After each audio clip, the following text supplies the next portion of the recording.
Hello, welcome to Fiber Check. We had a little interesting intro. We decided to try to edit that out because we were talking about pigs and sweating, but we decided that that was not going to roll as a welcome. We should ease into pigs and sweat. I don't think we should start with pigs and sweat. I agree. Episode 14, it's July 8th. Thanks so much for returning viewers. Thanks so much to you if you're just joining us for the first time. So we have a chock-a-block full agenda tonight, which is great because I'm actually not going to be able to record next week. So I'll be on vacation. So this will be good. It will be a little bit longer probably than normal.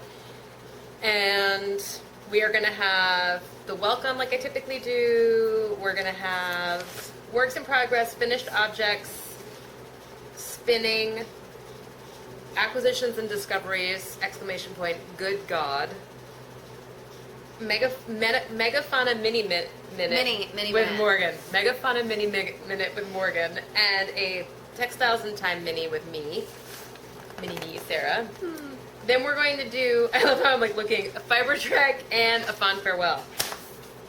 So, and hopefully the bear won't show up or raccoons because Fern is moving over towards the screen door. But if I just suddenly leap up and you get full Sarah moment right here of my decolletage, you will know why. So, I just wanted to welcome a couple people who introduced themselves this week on the boards. We had Granny Sheep, she's from Michigan. Had a nice correspondence with her about her Corriedales because she loves gray too. And she used some beautiful words to describe the fleeces of her Corriedales, including sterling and pearl. Oh, I like that. Yeah, so maybe I need to broaden my vocabulary because I use the word gray a lot and people are like, oh, gray, that woman and her gray. But maybe if I said sterling and pearl, people would be like, oh, a woman of mystique. I don't know. Everyone would be saying that. Like, oh, what kind of color or fleece is that? That's Sarah, that woman of mystique. Yeah, that's me. Mystical Sarah. Granny Sheep has the Serenity Farm, and she does raise Corriedale, and she has Farm Blog, and you can check that out. There is a link in the forum of the introductions. So thank you so much. She is connected with Hopeful Me on the RAB board, and they're like 45 miles apart, so Granny Sheep's going to host Hopeful Me with any luck and give her a little inside scoop into sheep farming, and perhaps we will be passing on some sheep farming to Hopeful Me, but that would be great. Excellent. So I also heard from Probably Jane in UK, and she wants to show up with her sleeping bag here in Maine for her fiber trek, which would be totally welcome. I always thought that Ravelry should have a couch surfing tab where people could list themselves if you were happy to host travelers in other countries. Yeah. So you would know that that was just like the couch surfing web site where people list, where couches you can stay on, but this would be kind of, hopefully it wouldn't just be a couch, but if you were traveling and you were looking for places to stay or people to connect with in the areas that you were going for a more cultural experience, that you could, have this database of people. Anyway, her dream trip is to Sweden and Latvia, which is no surprise. Those are two wonderful countries to travel to for their fiber and their fiber history and culture. She's also a fiber artist in residence at the Stepney City Farm, and she works with inner city families to educate them and demonstrate for them how to process fleece from fleece to product. And she specifically works with Jacob Fleece. So, so that's good work. Thank you for passing that on to the mainstream civilians. The muggles, I guess, is one vocabulary word I've heard them described as people who don't participate in such adventures as ourselves.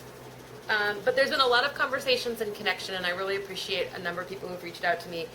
They have reached out to me through personal messages, so I'm not really in a position to tell their story, but there's been some just really interesting people out there that have a broad, expansive experience with the wool industry and shepherding, and they live in exotic and faraway places. So feel free to go ahead and introduce yourself on the boards if you want to share that narrative with us. Anyway, what else? Thank you. Did I say thank you for, yeah, I said thank you for connecting. I appreciate it. I always love hearing from people.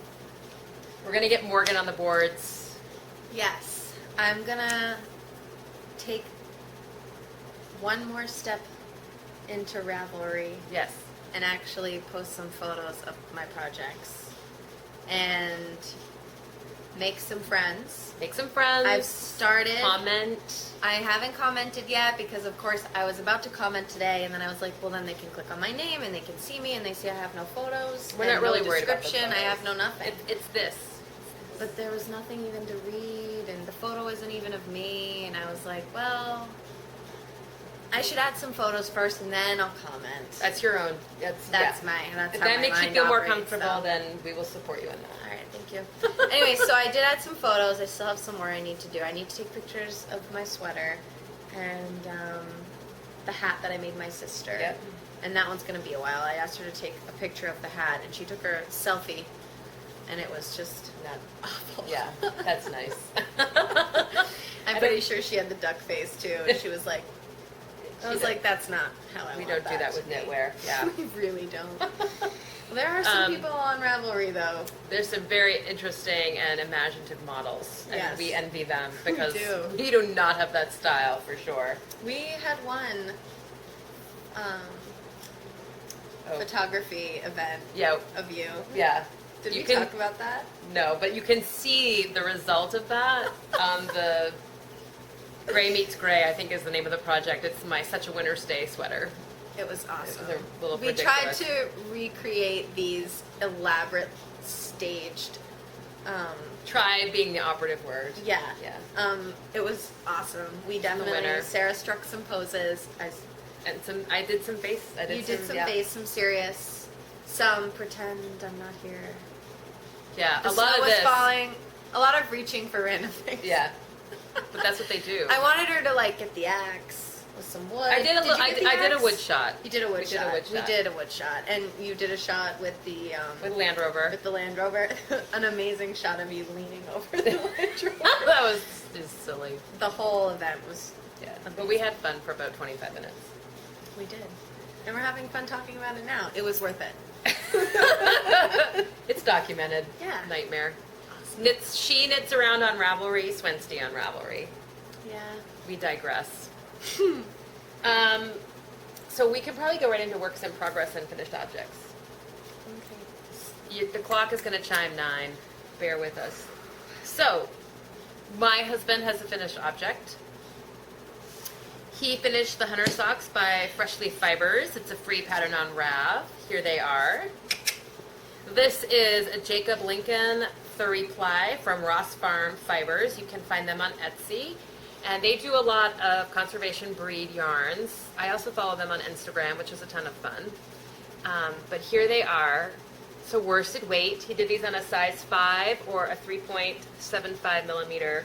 And he is going to enter these into Emily's Yay! Summer of S's contest. So I just have to post for him. He's still debating whether to get his own Ravelry account, but we're working on that.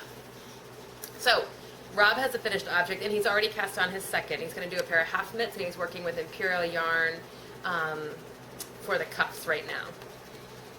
I have worked on my Good No cardigan. Words eluded me. I haven't made that much progress, but you can see the cable, how that's starting to come along. I don't know if you can see that or not, but I'm trying with the light. I know, we need to do better with our light.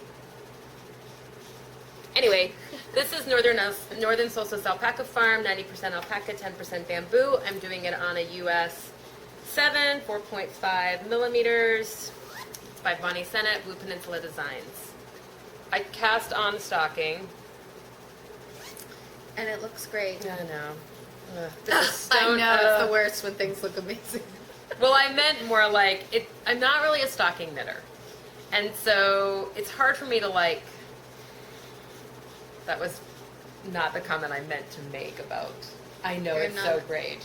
I know, I was just giving you a I hard know it's time. coming along good. I think that's what my little brain was thinking. It's coming along good, even though she doesn't really maybe 100% want to be knitting it. Yes. That's That's what my it meant to motivation. come out. My motivation. She did want to rip it out. I I think did. you were looking for every excuse to rip it out. So here it is. I'm wondering if this is going to be like a Megatron stocking, and I'm a little worried about the gauge, But I feel like that's a normal sized toe for a stocking. I think it's going to be larger, but as I was telling Sarah the other day, I had a childhood stocking that my grandmother's friend Polly made for us. And they were so cute and so nice, but I grew out of it. In them. I grew out of it because they were so small. And so, yeah, this is going to be a large stocking, but a large stocking that they'll be able to use when they're adults and get large gifts. Like loppers. So this is how I. Here you go, son. Here's a pair of loppers. So the way I gauged it is that my parents always used to give us apples and oranges in our stockings. So this is just about the size of a healthy orange or a grapefruit. So I feel like that'll work. That'll work. Stonehenge, which we always want to call Stonehenge, but it's not. It's Stonehenge Fiber Mill.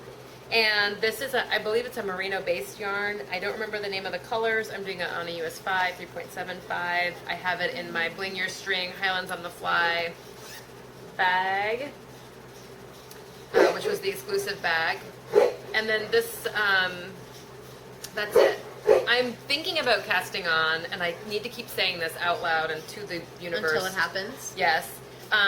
For the Stitch Together Where I Live knit along, and I have it all ready to go in its project bag for the Little Beaver by Barbara Prine. So the name of that stocking pattern is A New Family Portrait. I can't remember her name now, but I will put it in the show notes. And that is what I'm working on for knitting. I'll talk about spinning in a separate segment. What are you working on? Well, The project that must not be named. after much debate and due to the heat and Lame. my just wanting to work on other things, I'm gonna set the sweater aside. I'm not gonna finish it right now. I'm gonna set That's it okay. aside. You don't even have to use the heat as an excuse. No, it's but okay. it is one of the reasons. And my friends are having a baby, and I'm just gonna go Bonanza. all in Bonkers. on Baby knitting bonkers. for this baby. I'm so excited. I know. We She's due in November. picked out the yarn the other night. We did. I bought the yarn. I'm gonna be knitting Sweet Bunting by Laura. No. Yeah. It's, Yeah, Laura? I thought it was one Chow. of Isn't it the... Laura Yeah, Laura. Chow? Yeah, Laura Chow. Laura Chow. Sweet Bunting by Laura Chow. I'm so excited. We picked out the yarn. We're going to use Morehouse Merino, which is from upstate New York. And I bought it. It's in the mail. Coming. Getting very excited. We're going to have a lot of enabling next time we see you. Yeah. We have a lot of enabling this time, too, but... So that's why I'm setting the sweater aside. I also have 2 hats that I want to knit, and a woman in our knitting group, Virgie. Sorry, I thought I heard something out there. Oh. A woman in our knitting group, Virgie, gave me a pattern for a little baby blanket. So I think I'm going to knit that. And so it'll have 2 newborn, and then I'm going to be knitting this sweater for the 12 to 18 month. Because she's going to be born in November, so when she's a year, it'll be sweater weather. That's the plan. So I'm really excited. That's what I'm going to be entering into Emily's Summer of S. Summer of S. Knit along. If I fail, I will. There is no fail. If I It's don't knitting. finish. You can't fail. I know.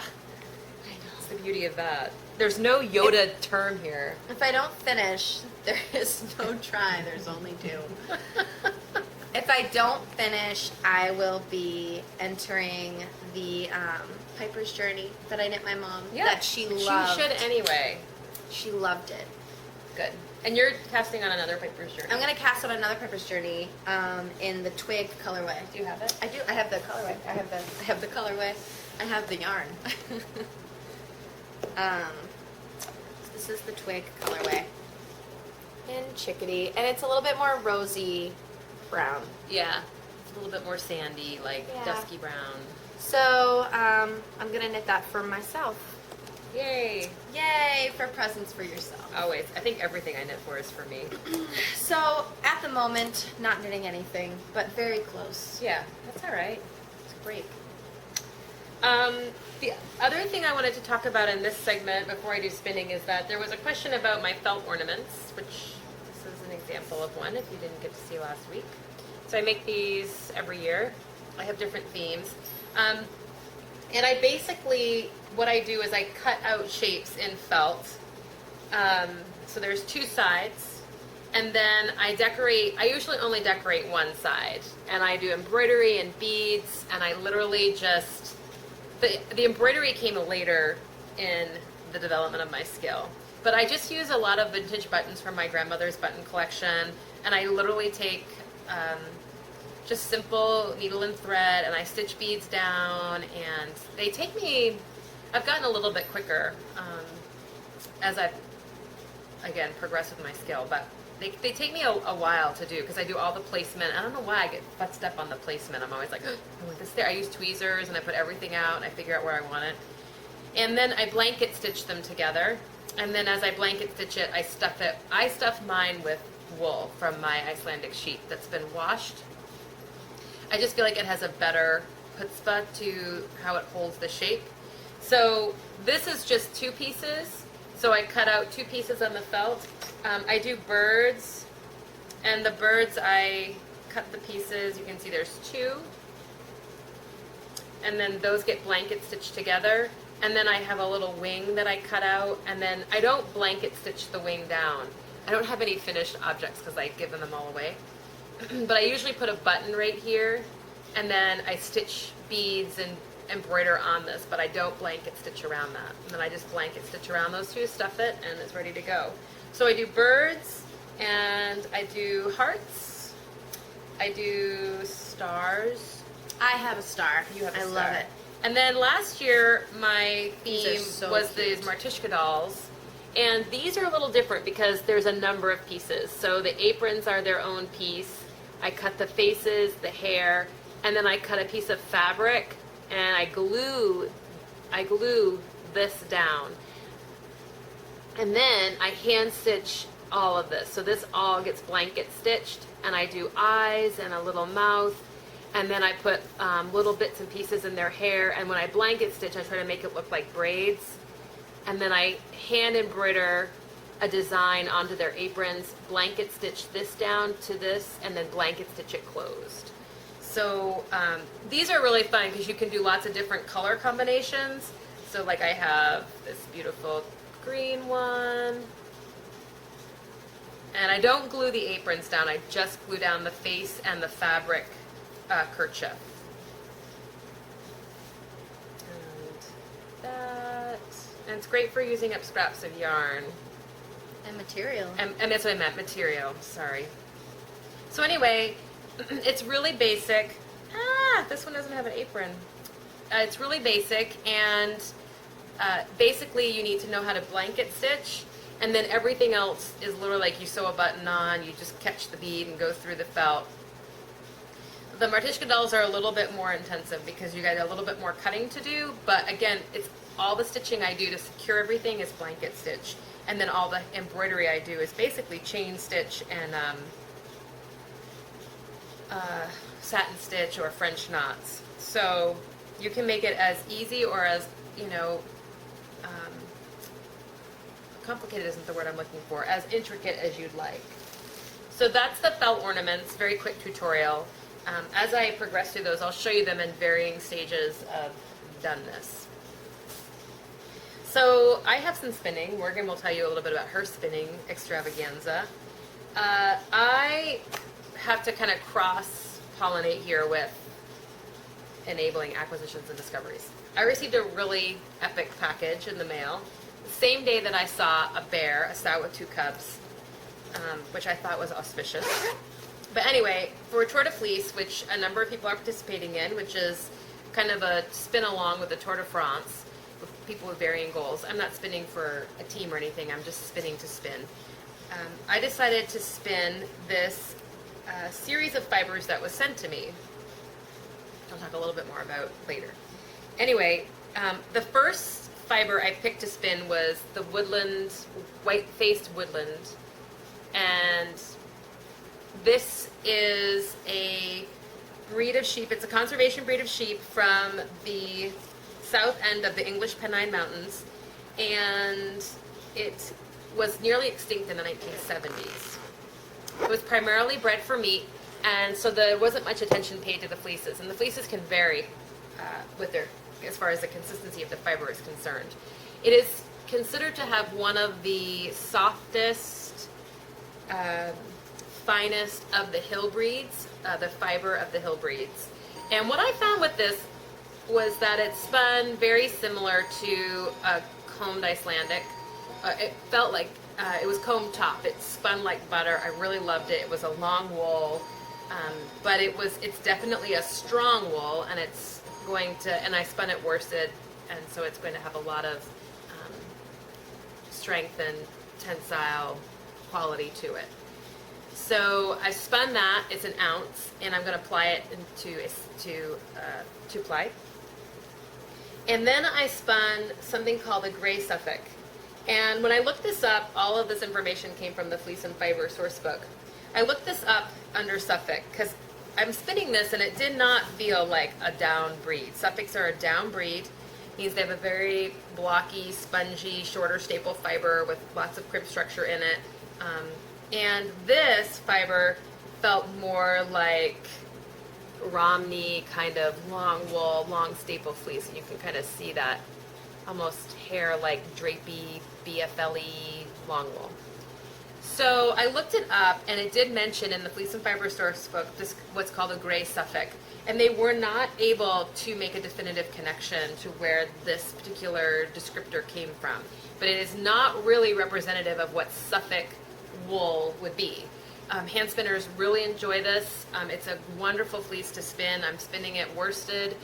It's comb top. Certainly feels like comb top. Spins like butter. Again, another strong yarn. It's going to be a very strong yarn because of that preparation. I'm going to ply it together to make a 2-ply. And as these progress, I have a series of, I think, 7 or 8 different breeds. I'm going to knit. I think I'm going to see if I can make this work for Kate Davies' puffin mantle in her colors of Shetland. And I'm going to do it out of each of these different breeds so that each one will retain its own quality and it will be representative of each instead of mixing them. So I'm spinning this for Tour de Fleece, and I'm really enjoying it on my Lundrum. So I think that's it for my spinning. Do you have any spinning? We can kind of move into acquisitions and discoveries, basically. So do you want to talk about that first, and then I'll Good talk? God. Okay, we'll do that. Good God. Good God is right. So a total epic package arrived for me from Fondant Fibers, who's Deb in the UK, member of the group and a fan of the podcast. She sent this as just a appreciation package, which was very much appreciated. Actually, it was like tearfully appreciated. More than much, yes. And exceptionally generous. So I thought I would share with you what she sent along and a special offer that she has for the viewers. So all of these things that were sent were absolutely gorgeous, but you all probably will be able to figure out what took my breath away as we move through what was sent. So initially I got something I've never spun before, which is a set of poonies. And this is in the colorway Malachite, and it's Merino, Shetland, and Yak. Woohoo! Woman's like, please stop spinning Icelandic tog. You know, please spin something luxurious and colorful and just stunning. And that is, it's gorgeous. And I've never spun poonies, so I'm really psyched about that. Fondant Fiber. Awesome sauce, as the fat squirrel would say. Yes. Then she sent for me this was it. I was just like, oh my God. I have been stalking Blacker Yarns. I think she's in Britain, in England, because they produce breed-specific yarns and they focus a lot on conservation breeds, and I just covet that. And they do some beautiful over-dyed grays. So Deb sent me this variety pack. It's like this cereal pack when you're a kid, you know, the little tiny boxes of cereal that you get, and it's all the different kinds. Yes. Which I never liked the Lucky Charms, but I always coveted the Pops and the Golden Grams, which was great because my brother wanted the Frosted Flakes. That's so interesting. Yeah, my mom never bought those, but when she did, it's like watch out. the best ever. So this variety pack came with the white-faced woodland and the gray Suffolk, an ounce of each. Black Jacob, gray Gotland, Morit Shetland, That's nice. a white South Down, That looks like and you can really Clouds. see the difference between that down, this down, and this in some way. This has like a thicker like wall, and this is kind of more airy, and so you can really tell the difference in these two. Then she also included in this pack white Cheviot and white Dorset horn. So I'm going to use all the different colors, and I'm going to knit that, hopefully, that mantle or some cowl that's representative of each of these. That'll be fun. Once you get the coupon code, you should immediately go order one of these because they're so much fun. And you get to kind of be conservation queen. So I got that. I'm just putting these bits and pieces away. She sent me a project bag, which was very appropriate. because it was the 4th of July, and so you can see the stars. It's a very sturdy bag, and I really love it because it has this kind of like, just this sturdy, kind of plain, organic, almost like a canvasy lining.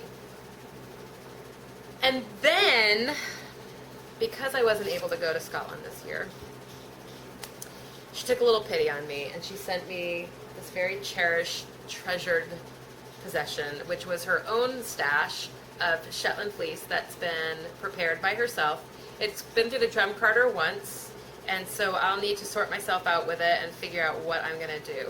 But, hello, Fiber Trek, trekked right to my door. The grays I'm like a magnet for sterling and pearl and charcoal. But how much fun is that going to be? So that is what arrived in my post office box, and very special indeed, and still being coveted and talked about and enjoyed, and will be for a long time. Yeah. But I wasn't the only receiver of gifts. Yeah. What did you get? So I had a subpar work week and got to go home for the long weekend, and that ended up also being wicked subpar. Wicked subpar. For a multitude of reasons.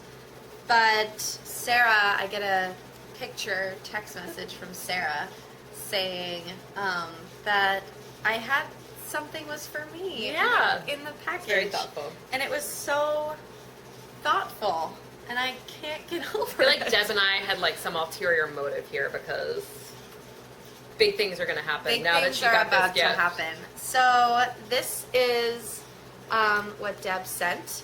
It is the Country Girl at Heart. Perfect. So appropriate. Colorway. So BFL. it BFL. Sorry, I'm just like getting I know, all sorry. caught up in it. Oatmeal BFL.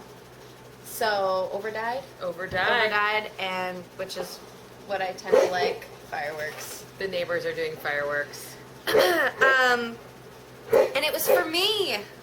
Yeah. It was all for me. I can't get over it. I'm so excited. I took a picture. I posted it on Facebook. I immediately went and liked her on Facebook. Yeah. And then the question came up, well, now that I have this, It's a big question. what to do? And Sarah said, I'll tell you what to do. I'm good at that. You're going to buy a wheel. And we are. We're like in the market. And I'm in the market.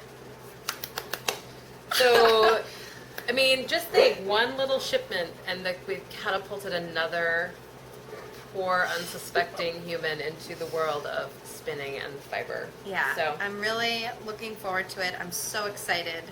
it's gorgeous. And it's so nice. And I even had a woman that I work with said, oh my gosh, I just saw that beautiful fiber that you posted on We're Facebook. changing the Millinocket. Where did you get that? And I told her all about it. She was like, oh my gosh, that is so nice. Yeah. It is so nice, Deb. So big impacts happening honestly, here. This is so generous. Yeah. And we're loving it. So thank you. And because we want to share this wonderful generosity with you, and you should immediately go check out her shop, And if anything, I'm telling you right now, this pack is just like being a kid and getting the cereal pack. She has a coupon code for you, and it's 10% off your next order, and you can use the coupon code MORESTASH. And I'm not sure how that's going to roll, but That's not helping. anyway, let me tell you, I will put it up on the screen right here. But if you'd like to get in touch with Deb, it's fondant fiber, that's FIBRE @gmail.com. And the coupon code is MORESTASH, all one word, looks like all caps, for 10% off your next order. I will include that in the podcast. So, Deb. I think I'm like, I want to go order more fiber. But Acquisitions and Discoveries continues. And I'm only just too excited to tell you about this. I don't have anything to show you.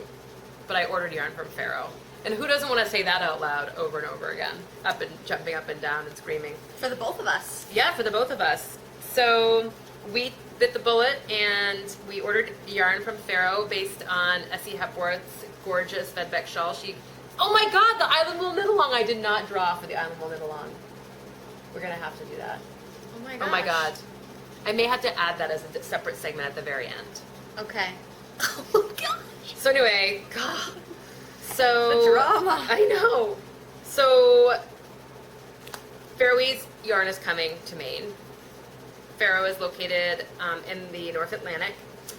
It's an island set. And I wrote to them with my order and I said, would you be interested in including some door prizes for my fiber retreat? And they graciously and generously wrote back that they would, and they've sent me their lace Shri yarn. I'm not sure if I'm pronouncing that correctly, but that word I've talked about before is a descriptor of the invisible bond between man and sheep. That's such a great name for yarn. So they're sending that for participants for a door prize. They are sending their Navia pattern book, which is another yarn that they send out. What's that called? Distribute.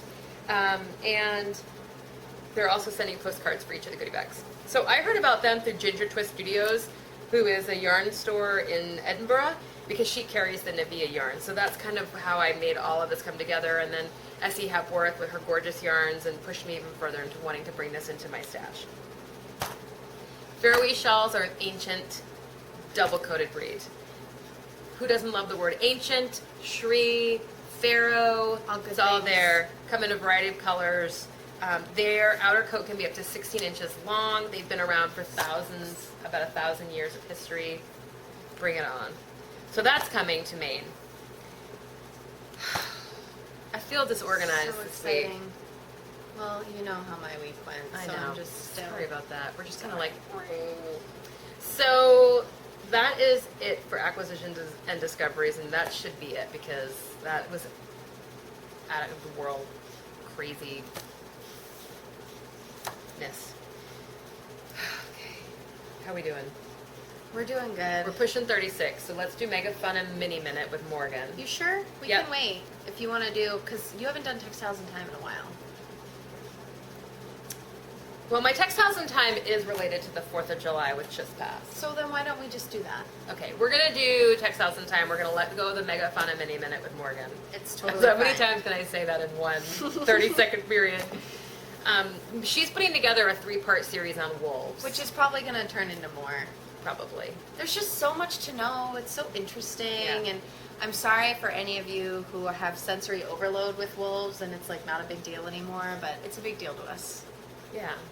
We thought that it would be, we can't just give you one little slice of information. There's We just felt so like we much, needed- you know? David Attenborough would not approve. No. Oh, did you include that in the show notes, the Attenborough, born and raised? I couldn't find forgot the to- link. I forgot Yeah, to you gotta send send me it the to you. link. All right. So very quickly, the United States just celebrated the 4th of July, which is a date that kind of signifies the signing of the Declaration of Independence, which separated out this country from its colonizing country of Great Parent Britain. country? Parent country. And there's different, a lot of people associate, because it's fun, and the Tea Act with one of the kind of pushing or the word I'm looking for? Motivators?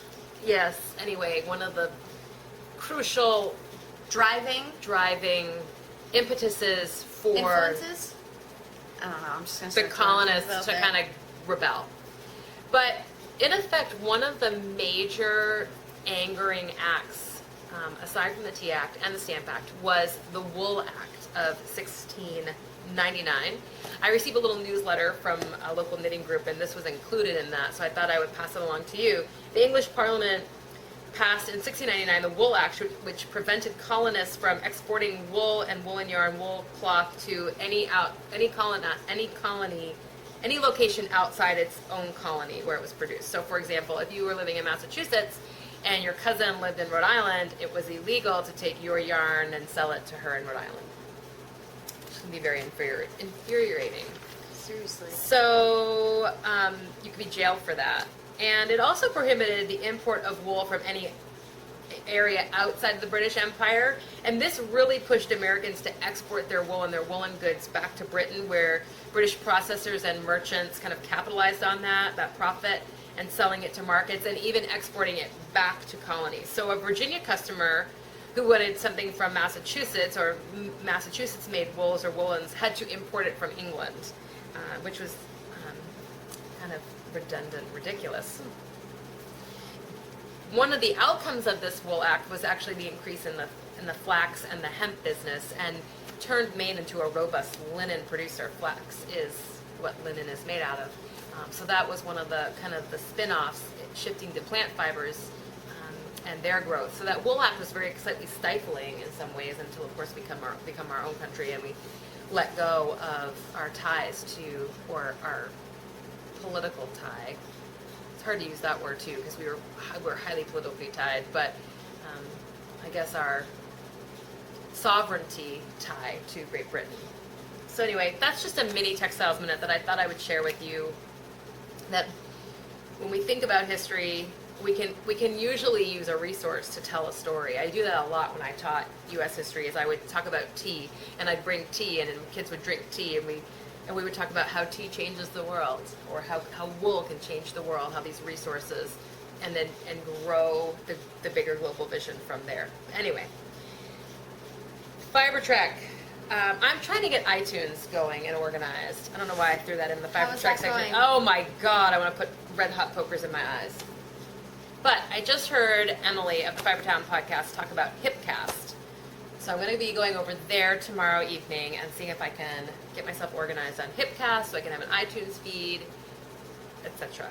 I will still be on YouTube and iTunes. I think it's a fond farewell, man. This is good. I think we got to roll out of here because it hasn't been our best episode. I think this is great. Okay. We hope you enjoyed it. We're a little bit, I don't know. I can't even get my words out. You did fine. Thank you, I Morgan. barely spoke. I'm sorry. We hope you have a great week. I hope you have a great week. And And you get a break from us. We'll see stay you cool. See you in 2 weeks. See you in 2 weeks. Yeah. Have fun in Nova Scotia. I will. We're going to the only North American distillery of Scotch. We're going to have wicked fun. We're going to bring the video camera. We'll get some video for you. We'll be back with a lot of enabling. So. And I'm going to snuggle with the dogs. Yeah, Morgan's dog sitting and looking at wheels. And looking at wheels. Right, because I'm in the market. We'll see you next time. Bye. So we're back with the Island Wool Knit Along drawing because we're knuckleheads and we forgot about it, of course. But we have some gorgeous prizes. We have enough to draw 3 winners, because we do. So I have these beautiful penannular brooches from Twilight Forge. One is brass and one is silver. And then Sarah Pomegranate of Yarns at Yin Hu has donated a beautiful, why am I drawing a blank? It's because I'm tired. She's donated a beautiful roll, if you will, of unspun Icelandic pencil roving. A wheel of that. And a beautiful, gorgeous blue. So she will be sending that directly to you. So we're going to use the random number generator because we're happening like all the other podcasters. We're going to do it live. So we have 2 through 11 entries. I believe 2, 3, 4, 5. I had to delete some posts here, so now what do I do? Because it's, we'll just roll with it. So 2 through 11. And Morgan's going to do the generating. For Ready? the first one, the first prize is for this beautiful penannular brooch in the brass. That's not helpful because it's dark. That's not helpful. I did it. And what's the number? 11. Woohoo! Guess who that is? It's holy smokes, S.E. Hepworth, who got in just under the wire. So this is coming to you in Britain. If you want to PM me with your address, I will send this out. I've got to be better about sending stuff out because poor Coop Comp is waiting for her stitch markers, and she was so lovely. She's like, well, I'm traveling, so it doesn't matter. So I'm going to do a mass mailing, hopefully before I leave for Nova Scotia next week. So well done, S.E. Hepworth. That's the Vedbeck. Man, she's enabling us. She's getting the gifts. She did a good job on this knit along. So for the second prize, we've got this penannular brooch in sterling and steel, just kind of a silvery brooch. And 4. number 4 is Sarah Pomegranate of Yarns That You Knew. Well done, Sarah. That's coming to you. It'll look beautiful with that unspun Icelandic roving shield maiden that you did. Gorgeous, perfect touch. And for the wheel of unspun roving that Sarah is donating, we have 3. number 3, and that is Pania. P-A-N-I-A. She knit the Chelsea Market hat from a 3-ply handspun Gotland that she got. And so you have more long wool breeds coming to you from Sarah Pomegranate. So why don't you, you can either PM me and I can chat with Sarah about getting that to you, or you can certainly directly PM Sarah Pomegranate. And that is what her rab name is. So, S.E. Hepworth, Pania, and Sarah Pomegranate, well done. Congratulations. And we'll be sending those things out to you as soon as possible. Sorry for the disjuncted drawing, but I'm going to make it its own deal. So rock it on. Well done. We can talk a little bit more about another knit along perhaps in the fall.